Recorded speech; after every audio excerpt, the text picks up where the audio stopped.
பார்த்தீங்கன்னா நான் முதல்ல சொல்லிட்டு இருக்கிற மாதிரிங்க எப்போவுமே வழக்கமாக சொல்ல வர மாதிரி ஆப்போசிட்டில் சைடில் தான் வருவேன் அப்படின்னு சொல்லிட்டு லேன் ஆப்போசிட் சைடில் வரக்கூடிய ஆட்கள் நிறையாவே ஆகிட்டு இருக்கிறாங்க.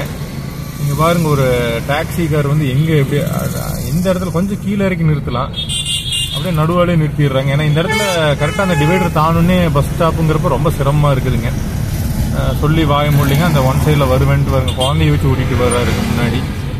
இதெல்லாம் பாருங்கள், வண்டி வாகனம் அப்படியே ரோட்டு மேலேயே நிறுத்திட்டு போயிடுறாங்க. ஒரு லேனே காணாமல் போயிடுதுங்க. எப்படி ஒரு படத்தில் ஒரு ஊரே காணாமல் போகுதுன்னு சொல்கிறாங்களோ அந்த மாதிரி இதில் பார்த்தீங்கன்னா ஒரு லேனே காணாமல் போயிடுதுங்க. இங்கேயும் அப்படி தான், ஜோதிபுரத்துலேயே அப்படி தாங்க. ஒரு இடத்துல வந்து பார்த்தீங்கன்னா கம்ப்ளீட்டாக ஒரு லேனே இருக்காது. ஒரு லெஃப்ட் சைடு ரோடே எங்கேயுமே தேடணுங்க. கிணத்து காணோங்கிற ஜோக்கு மாதிரி தாங்க இப்போ இங்கேயும் ஆயிருக்குங்க. லேனே காணோன்னு சொல்லி போட்டுங்க. ஸோ முடிஞ்ச அளவுக்கு இடது பக்கம் வாகனங்களை வந்து நிறுத்தாதீங்க. அது வந்து சிரமங்க.